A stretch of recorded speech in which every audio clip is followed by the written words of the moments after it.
السلام علیکم ورحمۃ اللہ وبرکاتہ۔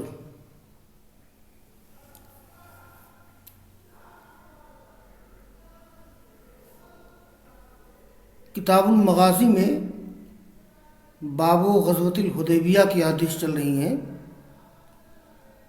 ابھی وہ سلسلہ جاری ہے اور کئی روز تک جاری رہے گا۔ تو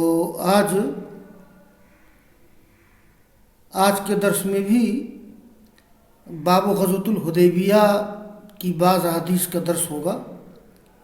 دیکھیے آج کی پہلی حدیث ہے۔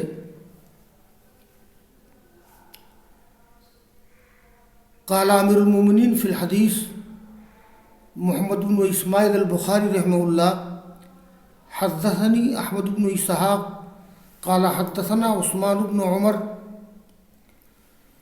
قال اخبرنا شعبۃ عن قتادہ عن انس بن مالک رضی اللہ عنہ انا فتحنا لك فتحا مبینا قال الحدیبیہ قال اصحابه ہنیئا مریئا فما لنا فانزل اللہ لیدخل المؤمنین والمؤمنات جنات تجری من تحتها الانہار قال شعبہ فقدمت الکوفہ فحدثت بهذا كله عن قتادہ ثم رجعت فذكرت له فقال اما انا فتحنا لك فعن انس واما ہنیئا مریا فعن اکرمۃ۔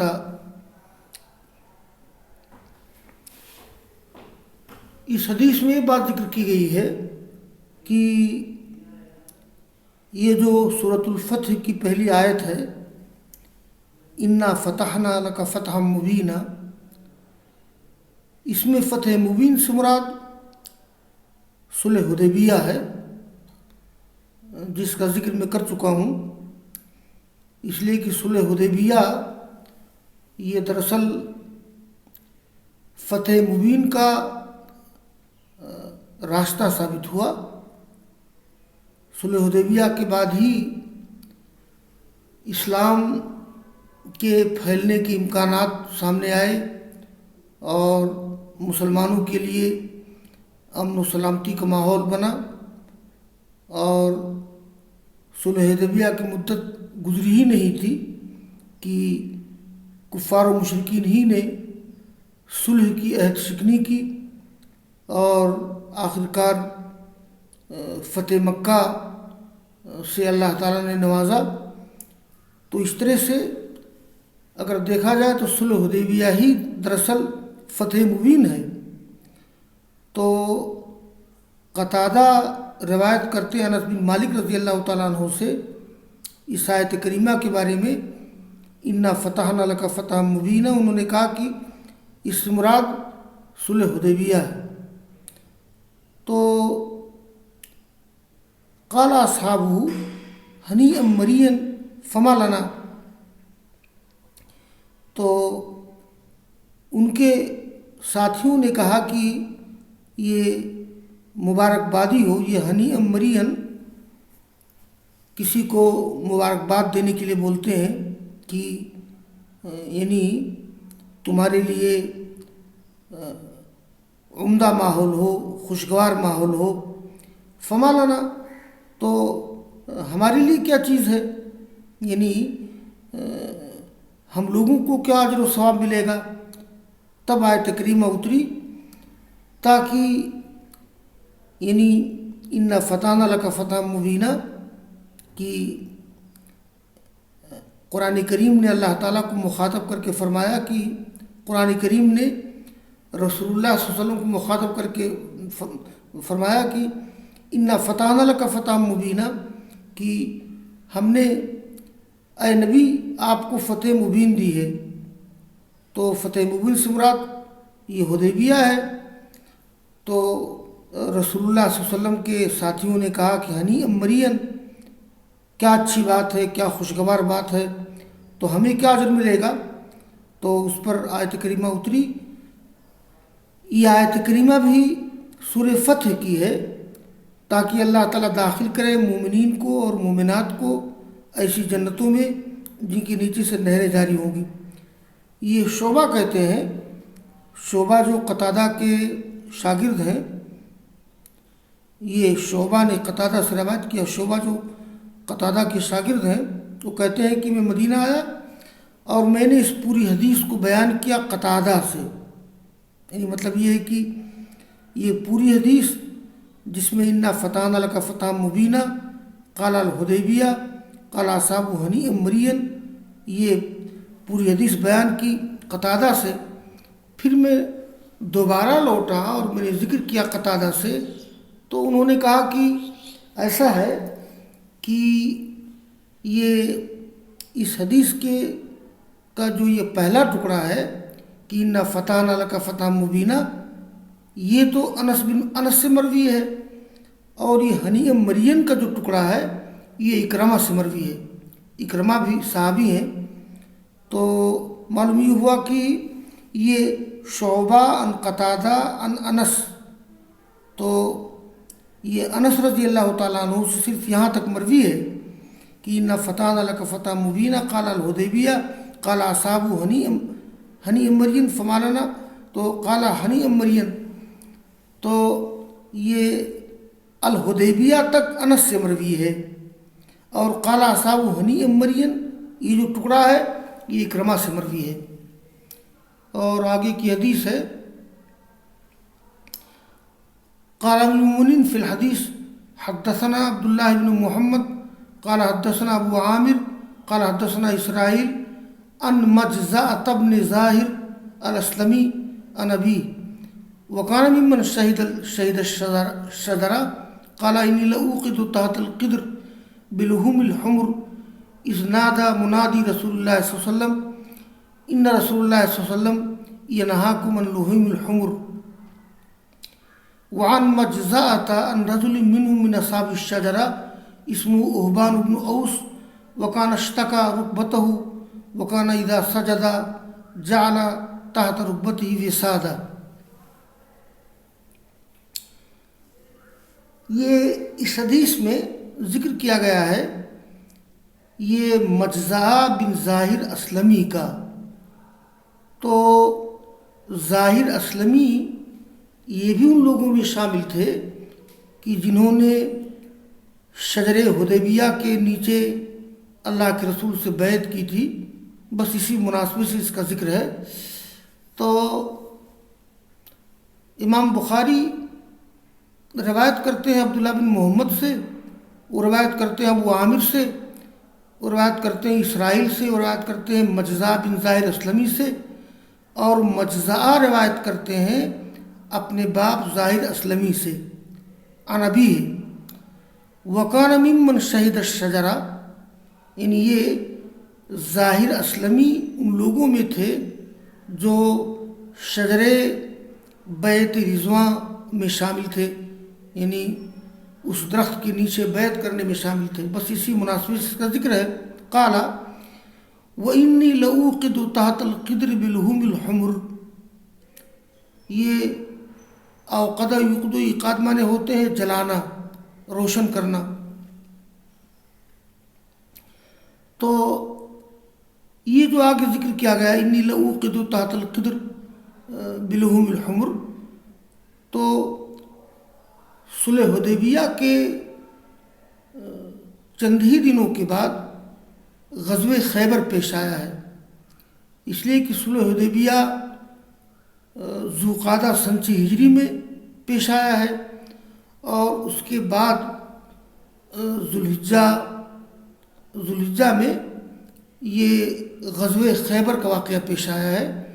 تو غزوہ خیبر میں ایک واقعہ یہ ہوا تھا کہ غزوہ خیبر میں لوگ گدھے کا گوشت پکا رہے تھے، اور کہ آپ کی طرف سے اعلان ہوا کہ یہ گدھا حرام قرار دے دیا گیا ہے۔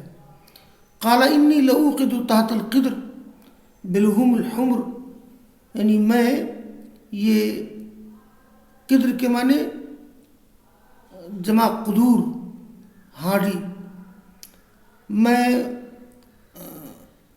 آگ جلا رہا تھا ہانڈی کے نیچے گدھے کے گوشت کے ذریعہ یا گدھے کی گوشت کی وجہ سے. مطلب یہ ہے کہ ہانڈی کے نیچے میں آگ جلا رہا تھا گدھے کا گوشت پکانے کے لیے. یہ ظاہر اسلامی کہتے ہیں. تو شبہ نہیں ہونا چاہیے. ایسا لگتا ہے کہ اس کا تعلق بھی واقع حدیبیہ سے نہیں. انی لأوقد تحت القدر بلحوم الحمر یوم خیبر وقع بعد الحدیبیہ فوراً. یعنی یہ غزوہ خیبر کا واقعہ ہے یہ جو واقع حدیبیہ کے بعد پیش آیا ہے. اس لیے کہ غزوہ خیبر کے موقع پر گدھے کا گوشت حرام قرار دیا گیا ہے. لوگ پکا رہے تھے، بلکہ بعض روایت میں آتا ہے کہ لوگوں نے گدھے کے گوشت کاٹ کر کے ہانڈی میں پکانا شروع کر دیا تھا. بس یہ انتظار تھا کہ اب کھایا جائے گا. آپ کی طرف سے اعلان ہوا تو لوگوں نے ہانڈی الٹ دی. یہ نہیں سوچا کہ ابھی گوشت پک گیا ہے، بھوکے ہیں، کھا لیا جائے. یہ نہیں سوچا. قال انی لأوقد تحت القدر بلحوم الحمر کہ اچانک رسول اللہ صلی اللہ علیہ وسلم کے منادی نے اعلان کیا، آواز لگائی کہ ان رسول اللہ صلی اللہ علیہ وسلم ینہاکم عن لحوم الحمر، کہ رسول اللہ صلی اللہ علیہ وسلم روکتے ہیں تم لوگوں کو یہ گدھوں کے گوشت سے. آگے ایک روایت ہے ان مجزات عن رجل منہم من اصحاب الشجرہ. مجزہ روایت کرتے ہیں ان میں سے ایک شخص سے جو اصحاب الشجرہ میں شامل تھے. ان کا نام کیا تھا؟ اہبان بن اوس. اہبان بن اوس. وکان اشتکا رکبتہ، اور وہ اپنے گھٹنے میں تکلیف محسوس کر رہے تھے، یعنی ان کے گھٹنے میں درد تھا. تو وکان اشتکا رکبتہ یعنی ان کو اپنے گھٹنے میں شکایت تھی، درد تھا گھٹنے میں. وکان اذا سجدہ، تو جب وہ سجدہ کرتے تھے تو اپنے گھٹنے کے نیچے تکیہ رکھ دیتے تھے تاکہ گھٹنے میں دباؤ نہ پڑے. یہ جو مجزہ ہے تو یہ مجزعتن، یہ میم کی کسرہ کے ساتھ بھی محدثین نے پڑھا ہے. مجزعتن مجزعتن دونوں پڑھا ہے. نام ہے تو علم ہو جائے گا یہ.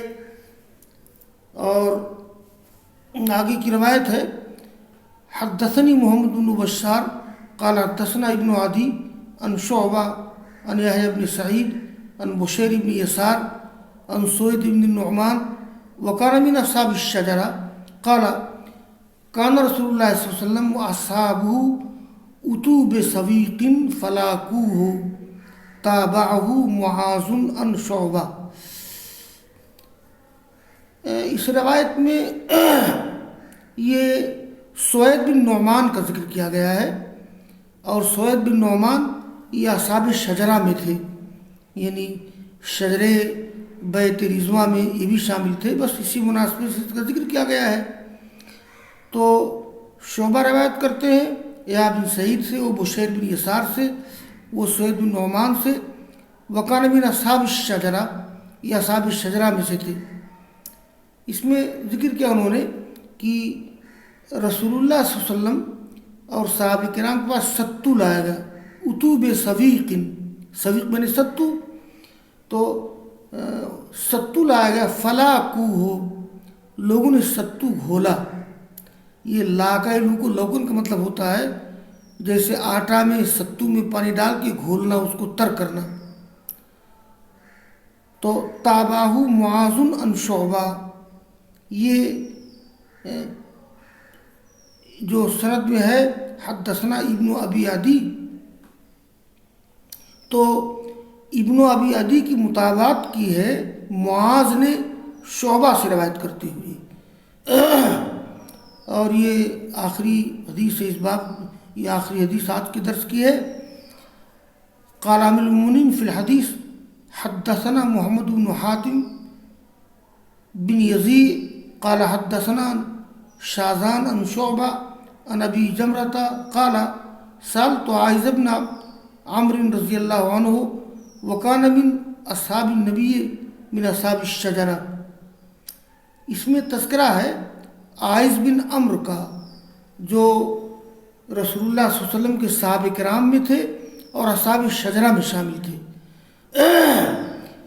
ابو جمرہ نے پوچھا عائذ بن عمرو سے ایک مسئلہ، حل ينقض الوتر، کیا وطر کو توڑ دیا جائے گا؟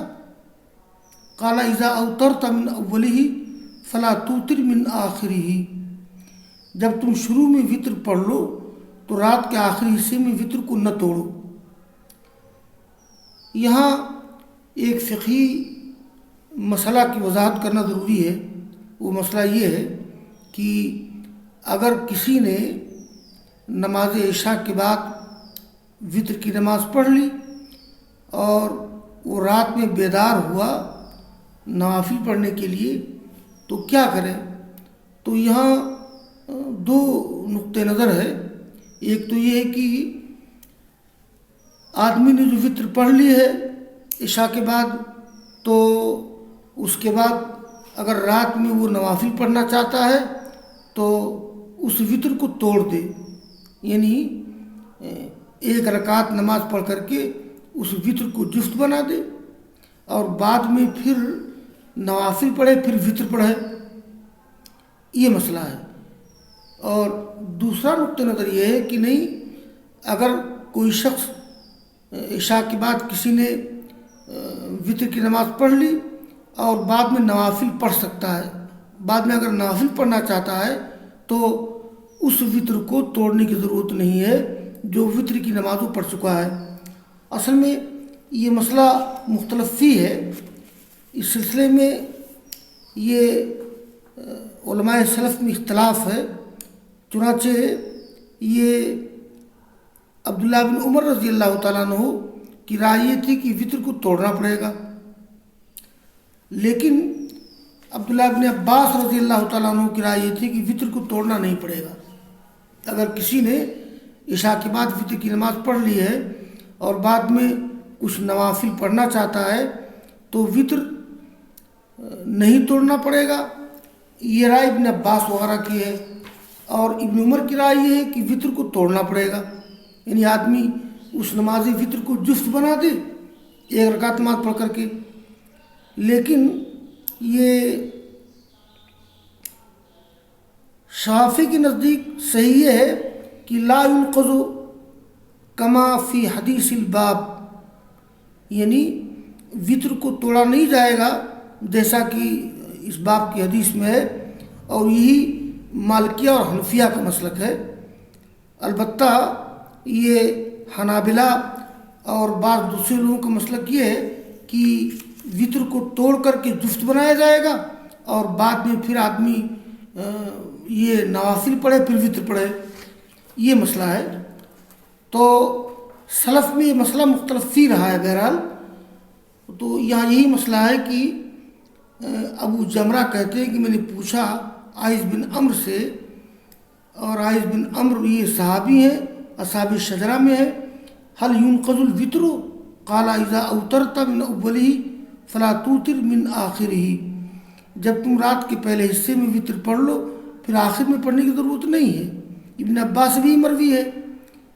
مطلب یہ ہو جائے گا کہ لا ينقض الوتر حینما یرید احد ان یصلی شیئا بعد الوتر بعد النوم، یعنی گویا وطر کو توڑا نہیں جائے گا جب کوئی شخص یہ صلاۃ وطر کے بعد رات میں کچھ پڑھنا چاہے سونے کے بعد۔ یہ اس باب کی حدیث سے معلوم ہوتا ہے۔ یہ ضمناً ایک فقہی مسئلہ آ گیا۔